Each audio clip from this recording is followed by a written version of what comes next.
L'avant-dernière section concerne la dérivation implicite et les taux liés. Donc, on avait vu ensemble une technique spéciale qui s'appelait la dérivation implicite. Donc, je vous rappelle, c'est dans les situations où est-ce qu'on a une équation et le y n'est pas isolé tout seul de son côté. Donc, dans cette situation-là, il fallait vraiment utiliser la procédure que je vous ai remis en rappel. Donc, la première étape, c'est de dériver par rapport à x de chaque côté de l'égalité.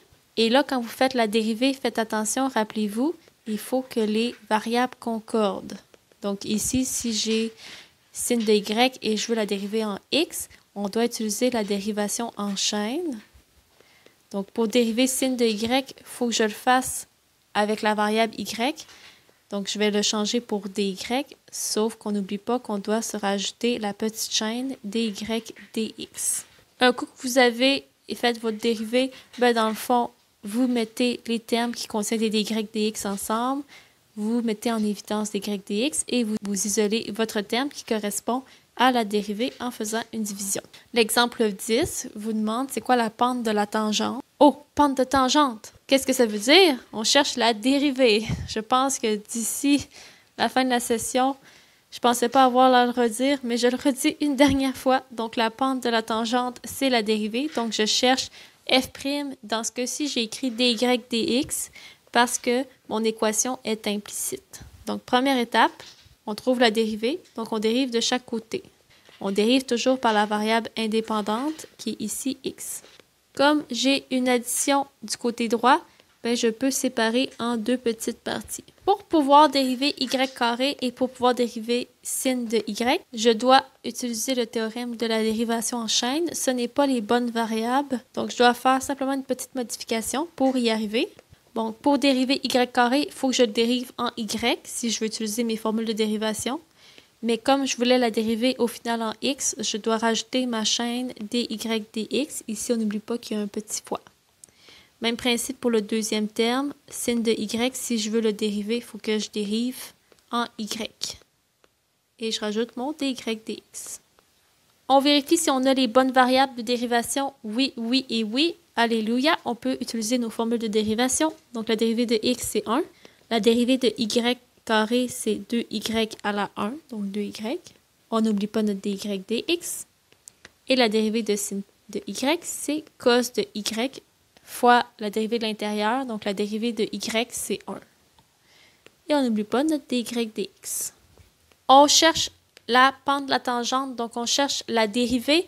La dérivée, c'est dy dx. Je dois donc l'isoler. Donc dans le côté droit de l'égalité, on voit que le terme dy dx est en commun aux deux. Donc on va faire une mise en évidence simple. Donc je sors mon dy dx. Et dans une parenthèse, j'écris qu'est-ce qui reste. Il va me rester 2y pour le premier terme, plus, dans le deuxième terme, il va me rester cos de y. Et finalement, pour isoler dy dx, on va venir diviser par 2y plus cos de y. Donc ça ici, cette expression représente la pente de la tangente pour n'importe quel point de la courbe. Donc là, nous, on va aller revoir la question. Moi, je cherchais la dérivée, la pente de la tangente. Je la voulais en pi carré plus 4 sur 4, pi carré. Ce qui va me donner 1 sur 2 fois pi sur 2 plus cos de pi sur 2. Il vous reste à faire le calcul. Donc, dans le fond, ça va donner 1 sur 2 fois pi sur 2, ça donne pi, plus cos de pi sur 2. Donc, vous pouvez utiliser votre cercle trigonométrique. Pi sur 2 ici. Et cos, c'est la coordonnée x, donc c'est 0. Donc, ma pente de tangente, c'est 1 sur pi au point qu'on m'avait demandé, ce qui fait à peu près 0,3. Et voilà pour la dérivation implicite. Je vous ai refait un peu les étapes, mais l'idée, c'est exactement ce qu'on a fait à l'étape 3. Pourquoi je vous avais montré la dérivation implicite? C'était pratiquement juste pour les taux liés. C'est une application, encore une fois, avec un contexte. Donc, l'idée, c'est de dire qu'on a des éléments qui bougent dans le temps. On cherche à savoir comment varie un taux, comment varie une vitesse selon un autre taux, une autre vitesse. Donc, c'est pour ça qu'on dit que les taux sont liés. Les étapes qu'on faisait, première étape, on faisait un schéma super important parce que c'est quand même difficile à comprendre les taux liés. Donc, un schéma. et on identifie les variables. Le temps est généralement une variable qu'on utilise, qui est la variable indépendante qui entre en jeu. Deuxième étape, on identifie qu'est-ce qu'on connaît, donc le taux connu et le taux qu'on cherche. On trouve l'équation. L'équation, ben, vous avez des pistes ici pour vous aider. Donc, volume, aire, périmètre, Pythagore, triangle semblable. Et je vous ai rajouté le rapport trigonométrique SOHCAHTOA, donc sin, cos, tan. On dérive en quatrième étape implicitement par rapport au temps. Donc là, c'est là qu'on va utiliser notre idée de dérivation implicite.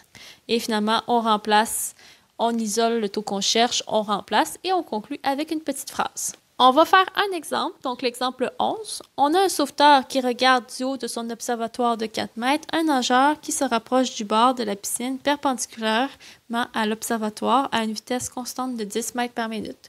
Wow, minute papillon, on peut-tu faire un dessin? On a un sauveteur qui est sur son observatoire. L'observatoire du sauveteur mesure 4 mètres. Ça ici, c'est mon bord de piscine. Vous avez la piscine et vous avez un nageur. Et il s'en vient, il se rapproche tranquillement du bord à une vitesse constante de 10 mètres par minute. On vous demande de déterminer à quel rythme l'angle θ de visée du sauveteur diminue-t-il si la distance entre le nageur et le bord de la piscine est de 3 mètres. Donc ici, ce qui m'intéresse, c'est l'angle de visée. Donc le sauveteur, il regarde avec un certain angle. Donc, ce sont des éléments qui bougent dans le temps. On s'entend que le sauveteur, il reste assis, mais sa tête, la façon qu'il regarde le nageur, son angle de visée, lui, va bouger. Donc, θ bouge. θ, ça va être l'angle de visée et ça va être super important dans les problèmes de taulier de toujours prendre les angles en radians. Parce que si vous mettez vos angles en degrés, ça ne marchera pas. Donc, on va utiliser des radians pour l'angle. Le 4 mètres, ben lui, il est fixe, il ne bouge pas dans le temps. Cependant, cette distance-ci change. Donc, le nageur, il se rapproche tranquillement. Donc, la distance en X diminue. Ici, la distance va être en mètres parce que les distances qu'on vous donne, ce sont des mètres. Et il nous reste simplement le temps. Les éléments bougent dans le temps. Donc, le temps, c'est une variable importante à considérer. Ça va être notre variable indépendante. Et le seul temps que je vois, les unités, ce sont des minutes. Maintenant, le taux cherché et le taux connu. Donc ici, on vous donne la vitesse. Une vitesse, c'est un taux. C'est 10 mètres par minute. À quoi correspond ce taux-là? Est-ce que c'est dA dt, dx dt, dr dt? Donc, je dois dire à quoi ça correspond ce taux-là. Bien, si vous regardez la phrase, on vous dit que c'est le nageur qui se rapproche du bord de l'eau. Donc, c'est cette distance-ci qui diminue. Donc, c'est le dx sur dt. C'est comment varie cette distance-là dans le temps. Et attention au piège, comme la distance diminue, le taux doit être négatif. Donc, n'oubliez pas de mettre un moins. Parce que la distance entre le nageur et le bord de la piscine diminue. L'autre taux qui m'intéresse, si vous relisez la question, déterminer à quel rythme l'angle de visée diminue. Donc, on cherche comment varie dθ dt. Comment change l'angle dans le temps. Donc, c'est quoi le taux dans le temps de l'angle? Et c'est pas n'importe quand. C'est lorsque le nageur est rendu à 3 mètres de la piscine. Donc là, lorsque x vaut 3. Donc, moi, c'est ce qui m'intéresse. Je dois trouver une relation qui relie les variables. Donc, qui relie, dans le fond, x et l'angle. Donc, refaites un dessin avec moins de tigidi. Vous avez le 4 mètres ici. Vous avez θ, qui est une de vos variables. Et vous avez x ici. Dans toutes les connaissances que vous avez, vous devez regarder quelle formule pourrait me servir ici. Oui, je pourrais prendre Pythagore, mais ce côté-là ne me sert à rien. Je ne l'ai même pas nommé comme étant une de mes variables, donc on ne prendra pas Pythagore. Mais par contre, j'ai peut-être les rapports trigonométriques qui pourraient nous être utiles. Donc, si je regarde sinus, sinus, c'est opposé sur hypoténuse, ça ne marche pas parce que oui, je pourrais prendre, mais je ne connais rien sur l'hypoténuse. Ce que je connais, ce sont mes deux cathètes, donc c'est plus le rapport tan qui va m'intéresser. Tan de l'angle opposé sur adjacent. Quatrième étape, on dérive notre équation dans le temps. Donc, je dérive tangente dans le temps, je dérive x sur 4 qui est la même chose que 1 quart fois x dans le temps.